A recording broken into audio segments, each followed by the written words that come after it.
नमस्कार मित्रांनो, मी आहे असिस्टंट लोको पायलट प्रथमेश कुंभार. मी स्वागत करतो तुमचं आपल्या व्हिडिओमध्ये. मित्रांनो, आपण या व्हिडिओमध्ये आहे ना ग्रुप डी बद्दल चर्चा करणार आहोत. तुम्ही सगळ्यांनी ग्रुप डीचे फॉर्म भरले असतील. ग्रुप डीचा अभ्यास कसा करायचा, कारण आता ग्रुप डीचे पेपर हा पुढच्या जूनमध्ये एक्सपेक्टेड आहेत. म्हणजे तुमच्याकडे एक लमसम बघितलं तर 90 दिवस आहे. असं नाही आहे की आता फॉर्म भरला की त्याच्यानंतर तुम्हाला 6 महिने मिळणार आहे. कमीत कमी फक्त मला तर असं वाटतं की जूनमध्ये तुमचा पेपर हा होणारच आहे 100%. कारण ही जी ग्रुप डी एक्झाम आहे ती 2025ची आहे. सो आपण टाईम न घालवता मुद्द्याकडे येऊया. मित्रांनो, सर्वप्रथम एक लक्षात घ्या, तुमच्याकडे फक्त 90 दिवस आहेत. 90 दिवसामध्ये तुम्हाला जेवढा जास्त अभ्यास करता येईल तेवढा जास्त अभ्यास करा. याचं कारण ना मित्रांनो, लक्षात ठेवा, ह्या 90 दिवसात तुमचं पुढचं भविष्य डिसाईड होणार आहे. तुम्हाला ठरवायचं आहे की 90 दिवस असेच वायाला घालवायचे आहेत की एक हिथून एक पोस्ट घेऊन बाहेर पडायचं आहे. कारण ती आत्ताच्या कंडिशनला पोस्ट खूप महत्त्वाची आहे. 90 दिवसानंतर खूप सारे, एकदा पेपर झाला ना त्याच्यानंतर तुम्ही फ्री आहे काही पण करायला. पण 90 दिवस तुमच्या अंगात जेवढा जीव आहे, ते एक वाक्य आहे, बुडाला फोड येईपर्यंत अभ्यास काय असतो ना त्या 90 दिवसामध्ये करा. बाकी मी आहे. आणि मित्रांनो, अजून एक मला सांगायचं आहे, मी तुमचा एक शिक्षक नाही आहे. मला शिक्षक समजू नका. मी एक तुमचा मित्र आहे. मी तुम्हाला शिकवणार नाही आहे की कसा अभ्यास करायचा, पण हे सांगू शकतो की काय वाचायचं किंवा काय करायचं, कशी स्ट्रॅटेजी ठेवायची. एक मित्र म्हणून मी प्रयत्न करतोय की जेणेकरून तुमची पुढची 90 दिवस तुम्हाला मदत होईल. मित्रांनो, सुरू करूया. ग्रुप डीचे तुम्हाला पण माहिती असेल की पेपर पॅटर्न हा त्याच्यामध्ये 4 सब्जेक्ट आहे. मॅथचे 25 प्रश्न आहेत, रिझनिंगचे 30 प्रश्न आहेत, सायन्सचे 25 प्रश्न आहेत आणि GAचे म्हणजे करंट अफेअर्स आणि स्टॅटिक मिळून 20 मार्क आहे. मित्रांनो, आपण सब्जेक्ट वाईज हे करूया. मॅथचे 25 मार्क आहे. लक्षात ठेवा मित्रांनो, ग्रुप डी मध्ये तुम्हाला जर का सिलेक्शन घ्यायचं आहे तर तुम्हाला 90 मार्क हे आलेच पाहिजे. तुमचं टार्गेट हे 90 मार्कांचं आहे. कारण कॉम्पिटिशन वाढतंय आणि 90 मार्क घेणं हे काही अवघड नाहीये, खूप सोपं आहे. फक्त तुमचं प्लॅनिंग आणि तुमचं तेवढं डेडिकेशन असलं पाहिजे, तेवढी तुमची प्रॅक्टिस असली पाहिजे. आणि जर का तुम्हाला पुस्तकं बघायची असेल की पुस्तकं कोणती वापरायची, तर ती मी तुम्हाला मागच्या व्हिडिओमध्ये सांगितलेली आहेत की पुस्तकं कोणती वापरायची. तुम्ही तो जाऊन बघू शकता, कारण मी आता इथे वेळ घालवत नाहीये. सो तुम्ही लक्षात ठेवा, मॅथ बद्दल मी सुरुवात करतोय. 90 दिवसांचं जे शेड्यूल आहे ना, तुम्ही 50-40 मध्ये डिवाइड करतोय मी. 50 दिवस आणि 40 दिवस. तर मॅथची सुरुवात करताना तुम्ही पहिल्यांदा अर्थमॅटिक पासून घ्या, जे मेन चॅप्टर आहे. सो मी या व्हिडिओच्या डिस्क्रिप्शनमध्ये जे महत्त्वाचे टॉपिक्स आहेत मी त्याची नावं देईल, ते तुम्ही बघा. मी तुम्हाला आत्ता सांगतो, जर का तुम्ही 0 पासून सुरुवात करत असाल ना तरी सुद्धा अर्थमॅटिक आपण घेणार आहेत. पर्सेंटेज असेल, ratio, proportion, time, speed, time and work, profit loss. मी तुम्हाला डिस्क्रिप्शन चेक करा. डिस्क्रिप्शनमध्ये मी ती टॉपिक वाईज लिस्ट देतो, कोणतं इम्पॉर्टंट आणि कोणतं संपवायचं आहे. कारण मित्रांनो, जर का विषय असा आहे की आपल्याकडे आता जास्त टाइम नाही आहे, त्यामुळे पेपरमध्ये जे येतं ते आपल्याला अभ्यास केला पाहिजे. त्यानुसार आपण आपली स्ट्रॅटेजी बनवली पाहिजे. कारण आता विचार करा, सिलेबस खूप आहे, तो तुमचा 3 महिन्यात होणं पॉसिबलच नाही आहे. 3 महिन्यात कसं तुम्ही सिलेबस कव्हरअप करणार? त्यामुळे ज्याला जास्त वेटेज आहे ते तुम्ही त्याचा अभ्यास जास्त केला पाहिजे, ते खूप पक्क केलं पाहिजे. कारण आपला एक मार्क इथे महत्त्वाचा आहे. सेम मॅथ्सचं हे करताना तुम्ही फक्त मॅथची प्रॅक्टिस जास्त करा, जेणेकरून जिथे तुम्ही क्लास लावाल किंवा कुठे पण तुम्ही जिथून फॉलो करताय मॅथ तिथून फॉलो करा. फक्त प्रॅक्टिसवर जोर द्या. तुमच्याकडे PDF असेल किंवा प्रिव्हियस इयर क्वेश्चन आहे, तुम्हाला त्या चॅप्टरचे उदाहरण आपण आता पर्सेंटेज घेऊया. पर्सेंटेज चॅप्टरचे 2 ते 3 प्रश्न हे हमखास येणार आहे. त्या 25 मध्ये 2 ते 3 प्रश्न पर्सेंटेजचे 100% असणार आहेत. त्यामुळे पर्सेंटेज घेताना त्याची पूर्ण समजा PDF असेल किंवा प्रिव्हियस इयर आहे, जेवढा वेळा जास्त प्रॅक्टिस करता येईल ना तेवढ्या वेळा जास्त प्रॅक्टिस करा. आणि जेव्हा तुमचा सिलेबस हा, मी ओव्हरऑल सांगतो, जेव्हा तुमचा सिलेबस हा 60% होईल त्याच्यानंतर तुम्ही मॉक टेस्ट द्यायला चालू करा, आणि जेणेकरून तुमचा मॅथचा स्पीड वाढेल. आणि घाबरू नका, कारण जेव्हा तुम्ही सुरुवात करता ना तेव्हा स्पीड आलेला नसतो.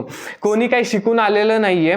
मी जे बोलतोय ते अगोदर मी माझ्या मागे 2 वर्ष 2.5 वर्ष त्याचा अभ्यास आहे, त्यामुळे मी हे करतोय. एखाद्या मुलाला बघतो आपण लगेच 1 मिनिटात गणित सोडवतो, 1 मिनिटात सोडा, 30 सेकंदामध्ये गणित सोडवतो. ती काय लगेच असं झालेलं नाहीये, त्याच्या मागे ती निरंतर प्रॅक्टिस आहे. मॅथला जर का तुम्हाला स्कोर करायचं असेल ना, तर तुमची प्रॅक्टिस हीच महत्वाची आहे. सो तुम्ही जेवढी जास्त प्रॅक्टिस करू शकता तेवढी जास्त प्रॅक्टिस करा. आणि पहिल्यांदा अर्थमॅटिक स्ट्रॉंग करा तुमचं. आणि विषय तो ॲडव्हान्सचा. सो त्याच्यामध्ये जॉमेट्री असेल, मेन्सुरेशन असेल, ट्रिग्नोमेट्री, हे 3 चॅप्टर तुम्ही हमखास केलेच पाहिजे. सो बाकीचे जे बाकीचे आहेत ते आपण तुम्ही अल्जेब्रिक असेल ते थोडंसं नंतर आपण कव्हरअप केलं, जसा टाइम मिळेल तसं त्याला कव्हरअप करूया. पण हे जे मुद्दे आहेत तुम्ही डिस्क्रिप्शन नक्की चेक करा, मी तिथे पॉईंट वाईज तुम्हाला लिहितो. आणि तुमचं टार्गेट असलं पाहिजे 25 पैकी मला कमीत कमी 24 मार्क आले पाहिजेत. 1-2 मार्क इकडे तिकडे चालतील, पण तुमचे हे स्कोरिंग सब्जेक्ट आहे. जर का तुम्ही मित्रांनो मॅथमध्ये कमी पडला ना, तर तुमचा स्कोर कमी येईल. त्यामुळे मॅथची प्रॅक्टिस खूप जास्त करायची आहे. दुसरा महत्त्वाचा रिझनिंगचा. लक्षात ठेवा, रिझनिंगच्या 30 पैकी 30 हे आलंच पाहिजेत. आणि रिझनिंगचे येऊ शकतात. आणि आता रिझनिंगचं सेम तुम्हाला मॅथचं जसं सांगितलं ना, कारण रेल्वेनी 2024 नंतर पॅटर्न चेंज केला आहे. 2019 पूर्वी कॅलेंडर, क्लॉक याच्यावर जास्त क्वेश्चन यायचे. आत्ता जे सिटिंग अरेंजमेंट, ॲनालॉगी, कोडिंग, डिकोडिंग ह्यावर जास्त प्रश्न येतात आहे. सो आपण असा अभ्यास करायचा की ज्यांनी आपल्याला पूर्ण सिलेबस कव्हर करायचा हा आपला मोटो नाहीये, कारण आपल्याकडे टाइम कमी आहे. जे येतंय त्याचा अभ्यास करायचा. सो रिझनिंगला दिवसातून 1 तास दिला सफिशियंट आहे. पण मित्रांनो हलक्यात घेऊ नका. रिझनिंग तुम्हाला जास्त मार्क देतो. कारण जर का तुम्ही हलक्यात घेतला आणि तिथं तुम्हाला कमी स्कोर झाला आणि तुम्ही कट ऑफ पेक्षा बाहेर फेकले जाणार आहे. कारण मी ज्या तळमळीने बोलतोय ना, कारण माझी इच्छा आहे की आपला प्रत्येक मराठी मुलगा हा ग्रुप डी मध्ये लागला पाहिजे, रेल्वेत आला पाहिजे. लक्षात ठेवा. आणि ग्रुप डीच्या पेपरला तुम्ही इतकं हलकं घेऊ नका की ग्रुप डी आहे लगेच निघून जाईल. ती म्हणजे जसं एनटीपीसीचे पेपर येतात, जसे जेईचे, एलपीचे, तेच लेवलचे ग्रुप डीचे पेपर येतात. आणि कॉम्पिटिशन सुद्धा आहे. त्यामुळे हलक्यात घ्यायचं नाहीये. आपण प्रयत्न करायचा आहे की आपल्याला जॉब मिळालाच पाहिजे. जर का तुम्ही अभ्यास केला ना, तर तुम्हाला या जगातली कोणतीच गोष्ट नाहीये की तुम्हाला रोखू शकेल. त्यामुळे प्रामाणिक अभ्यास करा. रिझनिंगला दिवसाला 1 तास द्या. प्रामाणिकपणे जेवढी प्रॅक्टिस करता येईल तेवढी जास्त प्रॅक्टिस करा.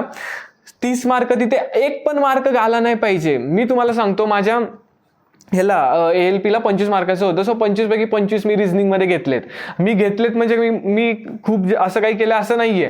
सो तुम्ही सुद्धा घेऊ शकता. तिथे आपल्याला 1-1 मार्क जायचा नाहीये. त्याच्यानंतर सायन्स.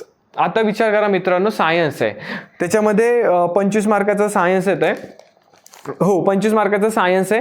फिजिक्सचे 9 ते 11 क्वेश्चन येतात, बायोचे 8 ते 10 क्वेश्चन आहे आणि केमिस्ट्रीचे 7 ते 9 क्वेश्चन आहेत. सो आता बघा, आपण ओव्हरऑल यांचा जो आहे फिजिक्सचा, बायोचा आणि केमिस्ट्रीचा सिलेबस खूप मोठा आहे. मी परत एकदा तेच सांगतोय, डिस्क्रिप्शन चेक करा. डिस्क्रिप्शनमध्ये मी तुम्हाला डिटेलमध्ये सांगतो. आणि प्रिव्हियस इयर क्वेश्चन रीड करा आणि रट्टा मारायला जाऊ नका. तुम्ही कॉन्सेप्ट समजून घ्या. सायन्समध्ये लक्षात ठेवा, जर का तुम्हाला स्कोर करायचं असेल ना सायन्समध्ये, तर तुम्ही कॉन्सेप्ट समजून घ्या. त्याच्यामध्ये तुम्ही फक्त पाठांतराकडे घोकमपट्टी करू नका. जेवढी तुम्हाला कॉन्सेप्ट क्लिअर होईल तेवढे तुम्हाला ह्याच्यामध्ये सायन्समध्ये तुमचा स्कोर वाढेल. आणि मित्रांनो, जर गेम चेंजिंग मुद्दा हा सायन्सच असणार आहे. लक्षात ठेवा, कारण मॅथ रिझनिंग मध्ये सगळेजण स्कोर करणार आहेत. पण ज्याला तिथे तुम्हाला सगळे असे मॅथ रिझनिंग येते तुम्हाला 55 मार्काला, ऑलमोस्ट सगळ्यांना 70 ते 80% मुलांना हे 55 पैकी 50+ मार्क असणार आहेत. त्यामुळे खरी मजा ही तुम्हाला खरे फोकस हे तुम्हाला सायन्सवर करायचं आहे. प्रत्येक टॉपिक त्याचं डेडिकेशन. आणि हो, मी तुम्हाला एक सांगतो की तुम्हाला प्रिव्हियस इयर करताना आहे ना, तुम्ही लय प्रिव्हियस इयर करू नका. म्हणजे 2019 त्याची काही गरज नाहीये. आत्ता जे रिसेंटमधले प्रिव्हियस इयर क्वेश्चन्स आहेत ना, ते खूप जास्त करा. सायन्सचे असतील, तुम्ही ह्याच्यामध्ये टेक्स्टबुक असेल किंवा दुसरी कुठून पण तुम्हाला प्रिव्हियस इयर क्वेश्चन मिळतील. पण खूप जुने बघू नका, करंटचेच बघा. सो ते झालं सायन्सचं. आणि लास्टचं आहे GAC आहे, म्हणजे करंट अफेअर्स आहेत आणि जनरल स्टडीज आहेत.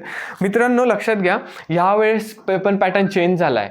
मागच्या वेळेस ग्रुप डी मध्ये करंट अफेअर्स आहे 20 पैकी लगभग 16 ते 17 मार्काचं करंट अफेअर्स आलंय. लक्षात ठेवा. पण असं काही नाही की मग करंट अफेअर्सच करायचंय, कारण ग्रुप डीचा पेपर झाल्यानंतर ALPचा झाला, सेक्शन कंट्रोलरचं झालं, त्याच्यामध्ये करंट अफेअर कमी आलं. सो असं काही नाहीये की तुम्ही फक्त करंट अफेअरवर जोर द्या, पण अभ्यास पण आपल्याला जास्त करंट अफेअरचा करायचाच आहे. सो तुम्ही करंट अफेअरला काय करू शकता माहिती आहे का, कोणत्या पण क्लासेसचं एक आपल्याला मंथली मिळतं, किंवा मंथली जर का जमत नसेल ना तर मंथली एक व्हिडिओ येतो. मी स्वतः उत्कर्ष क्लासेस फॉलो करायचं, गौरव सरांचं खूप चांगले शिक्षक आहेत. सो मी त्यांचं मंथली हे करायचो आणि ते नोट डाऊन करून त्याची प्रॅक्टिस करायचो, आणि त्यांचेच मग हिंदीतून मंथली मॅगझिन मिळतं, त्याचा अभ्यास करू शकतो. किंवा मंथली जमलं नाही तर 3 माही किंवा 6 माही जरी घेतलं ना ते तुम्हाला सफिशियंट आहे, ते घ्या. आणि स्टॅटिक जीके पण थोडं लक्ष द्या. स्टॅटिक जीके कडे जर का लुसेंट असेल, लुसेंट मी तुम्हाला सांगतो लुसेंट आहे, सफिशियंट आहे, निळ्या कलरचं पुस्तक आहे, त्यातून तुम्ही स्टॅटिक जीके करा. जेवढे जास्त आता, कारण ह्याच्यामध्ये ना तुम्ही आउटपुट कमी आहे GSCA करंट अफेअर्स आणि जनरल स्टडीजमध्ये, त्यामुळे ना आपल्याला जेवढं जास्त मार्क घेता येतील तेवढे जास्त मार्क घ्यायचा प्रयत्न करायचा आहे. त्यामुळे करंट अफेअर पण करा आणि GSCA करा मित्रांनो. आणि तुम्ही आता अभ्यासाला लागताना तुम्ही दिवसाचं नियोजन करा. आता आपल्याकडे 90 दिवस आहेत, 90 दिवसामध्ये तुम्ही कोणत्या ह्याला किती वेळ देणार आहे, तुमच्या दिवसाचं शेड्यूल कसं करणार आहे. सो मी त्याच्यानंतर मी बोलेलच, पण तुमचं टार्गेट जे आहे ना ते 90 मार्कांचं असलंच पाहिजे. तुम्ही जास्तीत जास्त मॉक टेस्ट लावा, आणि फक्त मॉक टेस्ट लावायचे नाही आहेत, त्याचं ॲनालिसिस करायचं आहे, आणि ते हे काय म्हणतात ते इम्प्रूव्हमेंट झाली पाहिजे. फक्त मॉक टेस्ट देऊन उपयोग नाहीये. पण जर का तुम्हाला ग्रुप डी क्लिअर करायची असेल ना मित्रांनो, माझं असं म्हणणं आहे की तुम्हाला प्रॅक्टिस खूप जास्त करावी लागेल. फक्त 90 दिवसांचा कालावधी आहे, बाकी तुमच्या आयुष्यात काय चाललंय, काय घडतंय त्याची गरज याची चिंता करू नका. 90 दिवस फक्त अभ्यास करा, बाकीच्या ज्या गोष्टी आहेत त्या आपण 90 दिवसानंतर बघूया. जर का तुम्ही अभ्यास केला ना, मी तुम्हाला परत एकदा सांगतो की सगळ्या गोष्टी शक्य आहे. मी जर का करू शकतो तर तुम्ही सुद्धा करू शकता. फक्त एवढंच आहे की प्रॅक्टिसला महत्त्व द्या. आपण मॅथ रिझनिंगची प्रॅक्टिस करत नाही. मी तुम्हाला सरळ सांगतो की महाराष्ट्रातली मुलं मॅथ रिझनिंगची, बँकिंगची जर का सोडली तर जी MPSC वाली, आता इथे ह्याच्यामध्ये MPSC वाली पण खूप जण असतील ज्यांनी ग्रुप डीचा सुद्धा फॉर्म भरलाय, तो ती मुलं मॅथ रिझनिंगमध्ये कमी आहे. GE आणि करंट अफेअर खूप चांगलं आहे त्यांचं, पण तुमचं जर का मॅथ रिझनिंग नसेल आणि जर का टाइम तुम्ही घेत असाल तर काय फायदा त्याच्यात. त्याच्यामध्ये 100 क्वेश्चन आहेत टोटल आणि 90च मिनिटं आहेत, मग तुम्ही कसं करणार आहे. त्यामुळे जेवढी जास्त प्रॅक्टिस करता येईल तेवढी जास्त प्रॅक्टिस करा. मित्रांनो पुन्हा एकदा सांगतोय, मला ट्रेनिंगमुळे व्हिडिओ करायला खूप कमी टाइम मिळतोय, तरी माझा प्रयत्न आहे की मी जेवढं तुम्हाला सॅटिस्फाय करता येईल तेवढं सॅटिस्फाय करतोय. व्हिडिओला सपोर्ट करा मित्रांनो. चॅनलला सबस्क्राईब केलं नसेल तर सबस्क्राईब करा. धन्यवाद मित्रांनो.